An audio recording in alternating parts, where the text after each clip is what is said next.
দাম্পত্য জীবন নিয়ে স্ট্রাগল করছেন না এমন মানুষের সংখ্যা হাতে গোনা। যদি দুজনকে এক জায়গায় করে তাদের সাক্ষাৎকার নেন, দেখবেন দুজন খুব হাসি হাসি মুখে বলবে যে তারা খুব ভালো আছে। কিন্তু যদি আলাদা করে সাক্ষাৎকার নেন এবং বলেন এই সাক্ষাৎকারটা প্রচার করব না, তখন দেখবেন যে বুকের মধ্যে জমা থাকা অব্যক্ত কথাগুলো একে একে বের হয়ে আসছে। তার মানে একজনের প্রতি আরেকজনের অসন্তোষ দানা বেঁধে উঠেছে এবং এটা অস্বাভাবিক নয়।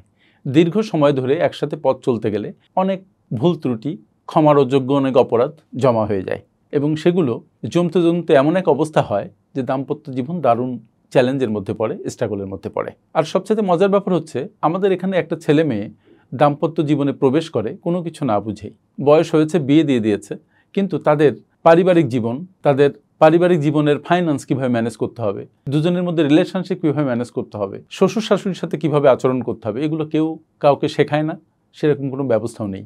ফলে খুব গুরুত্বপূর্ণ একটা জীবনে একটা নরনারী প্রবেশ করে একেবারে আননোয়িংলি। আবার দুইজনের বৈশিষ্ট্য পুরো আলাদা, ফলে ঝামেলা তৈরি হবে, এতে কোনো সন্দেহ নেই। ব্যবসা শুরু করার আগে যেমন পরিকল্পনা করে শুরু করা দরকার, দাম্পত্য জীবন শুরু করার আগে দাম্পত্য সম্পর্কে পড়াশোনা করে তারপরে দাম্পত্য শুরু করা উচিত বলে আমি মনে করি। আমরা যখন দাম্পত্য শুরু করেছি, কই এরকম কিছু তো জানি না, জানতাম না, এখনও জানে না বাচ্চারা। আমার মনে হয় এই ব্যাপারে বাবা মায়ের পক্ষ থেকে একটা স্টেপ নেওয়া দরকার। যা হোক, বলছিলাম যে একটা দাম্পত্য জীবনে চ্যালেঞ্জ থাকে, অনেক মিস্টেক জমা হয়, অনেক ভুল ত্রুটি, অপরাধ জমা হয়ে যায়, একজনের বিরুদ্ধে আরেকজনের অভিযোগ তীব্র থেকে তীব্রতর হয়। কিন্তু তারপরেও এই দাম্পত্যকে যদি সুন্দর করতে হয়, সুখী করতে হয়, মোটামুটি টলারেবল করতে হয়, তাহলে কি করতে হবে? কয়েকটা দিকে খুব খেয়াল রাখা জরুরি। প্রথম যে দিকটা খেয়াল রাখা দরকার সেটা হচ্ছে পারস্পরিক সম্মান বজায় রাখা দরকার। দেখবেন বাঙালিদের মধ্যে একটা বিষয় কিন্তু খুব তীব্র, আমরা কিন্তু আত্মসম্মানকে সাংঘাতিক ভয় পাই। অনেক মানুষকে বলতে শুনবেন যে পয়সা নেই তাই কি হচ্ছে, আমি কি আত্মসম্মান বিসর্জন দিব? আসলে মানুষ আত্মসম্মানকে বিসর্জন দিতে চায় না। কিন্তু পার্টনারেরা হয় কি, যদি কোনো ঝামেলা শুরু হয়, ঝগড়াঝাটি হয়, কোনো একটু ভুল বোঝাবুঝি হয়, তাহলে প্রথমেই আমরা যেখানে টান মারি সেটা হচ্ছে সম্মান নিয়ে। দেখবেন যে একজন আরেকজনকে এমন ভাষায় কথা বলা হচ্ছে যে কথায় কোনো সম্মান আর বজায় থাকছে না। অনেক ক্ষেত্রে দেখা যায় শিক্ষিত ফ্যামিলিতে হচ্ছে, অশিক্ষিত ফ্যামিলিতেও হচ্ছে, অনেক ধনী ফ্যামিলিতেও হচ্ছে, গরিব ফ্যামিলিতেও হচ্ছে। মানে হাজব্যান্ড ওয়াইফের মধ্যে যদি ঝগড়া ফ্যাসাদ বেঁধে গেছে, তাহলে এমন এমন শব্দ চয়ন হচ্ছে যে শব্দগুলো একজনের কথা আরেকজনের বুকে যে তীরের মতো বিচ্ছে। এই জায়গায় একটু খেয়াল রাখতে হবে। বিশেষ করে শব্দ এমন একটা অস্ত্র, ইট ইজ ভেরি পাওয়ারফুল। আরেকবার যদি এটা বেরিয়ে যায় তাহলে এইটা আর ফেরত আনা যায় না। সুতরাং পারস্পরিক সম্মান বজায় থাকে এমন আচরণ উভয় পক্ষ থেকে আসলে করতে হবে। যদি কেউ কারোর প্রতি অশ্রদ্ধা পোষণ করেন এবং সম্মান হারিয়ে ফেলেন, সম্মান না থাকে, তাহলে সে দাম্পত্যের আর বিশেষ কিছু অবশিষ্ট থাকে না। কারণ ভালোবাসা বলেন, সুন্দর সম্পর্ক বলেন, এটার প্রথম এবং প্রধানতম ভিত্তি হচ্ছে রেসপেক্ট। এই রেসপেক্ট যদি নষ্ট হয়ে যায়, এটা ফেরত আনা খুব কঠিন। সুতরাং যারা নতুন দাম্পত্য শুরু করেছেন বা যারা দাম্পত্যে অনেক দিন হয়েছে, সবারই এই জিনিসটা খুব খেয়াল রাখা দরকার যে এমন কোনো শব্দ চয়ন আপনি আপনার পার্টনারকে করবেন না যে শব্দ চয়ন তাকে আহত করে, তাকে একেবারে ধরাশায়ী করে দেয়। ঝগড়াঝাটিতে ধরাশায়ী করার জন্য বিভিন্ন শব্দ আছে, এইগুলো থেকে একটু নিজেকে বিরত রাখার চেষ্টা করবেন। যেহেতু সংসার একটা প্রতিষ্ঠান, সেখানে বাচ্চারা গ্রো করে, শুধু বাচ্চাদের খাতিরে হলেও নিজেদের আচরণ অনেক সংযত হওয়া দরকার। নাম্বার 2, দুজনের মধ্যে যোগাযোগ বজায় রাখা।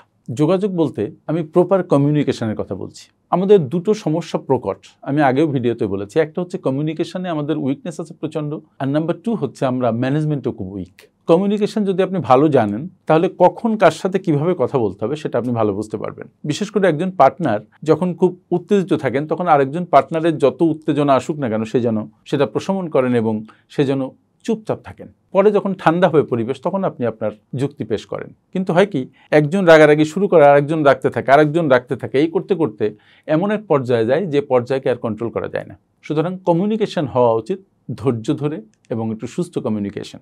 এবং ওই যে টাইম, প্লেস, পার্সন, এগুলো একটু খেয়াল রাখতে হবে যে কখন আপনি বলছেন। কেউ বাইরে থেকে বাসায় আসলো, সাথে সাথে তারা একটা অভিযোগ করলেন, সেটা তখন নিতে পারবে না। কিন্তু ওই যে যখন আঘাত করার একটা মানসিকতা তৈরি হয়, তখন সেটাই করে মানুষ, যে সঙ্গীকে এমন জায়গায় আঘাত করে যেন সে কষ্ট পায়। কিন্তু দেখেন, যার সাথে একটা লম্বা জার্নিতে যেতে হবে, তাকে অনেক কিছু ক্ষমা করতে শিখতে হবে। এই ক্ষমা আপনাকে সামনে এগিয়ে যেতে সহায়তা করবে। ধরেন এমন একটা শব্দ আপনি ব্যবহার করলেন যে শব্দের ক্ষত হয়তো এক যুগে ফোরাবে না।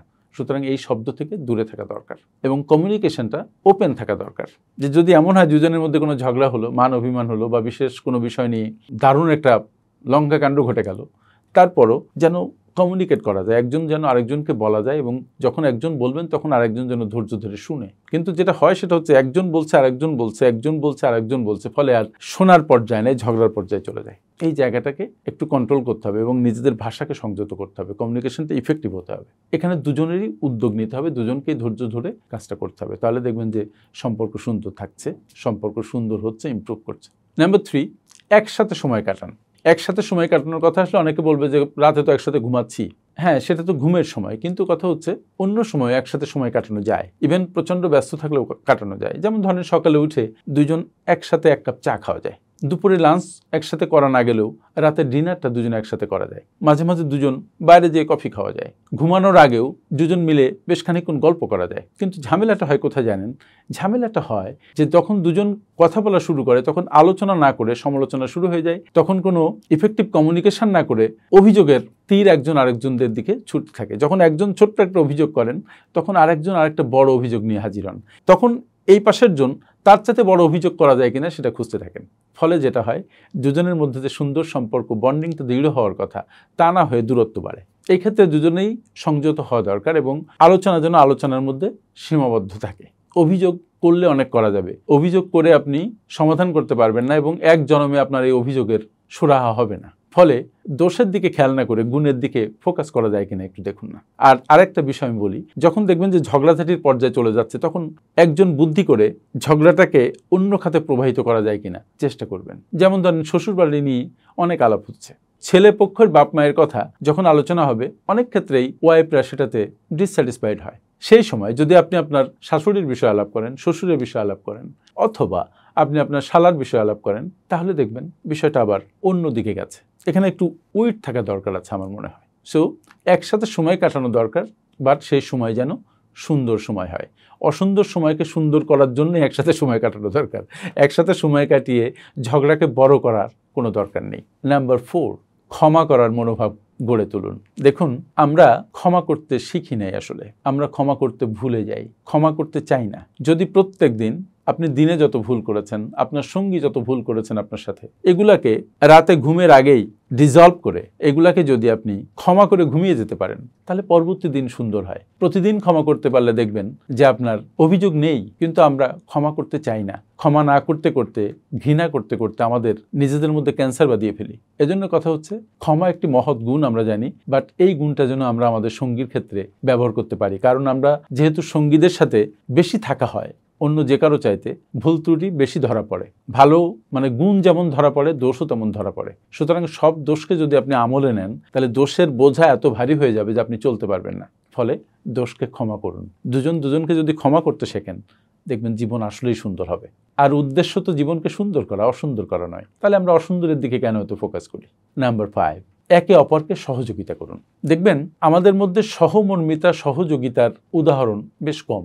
আমরা কেউ কাউকে রেসপেক্ট করতে যেমন ভুলে যাই, সহযোগিতা করতেও ভুলে যাই। কিন্তু একটা সংসার তো সবাই মিলে, তাই না?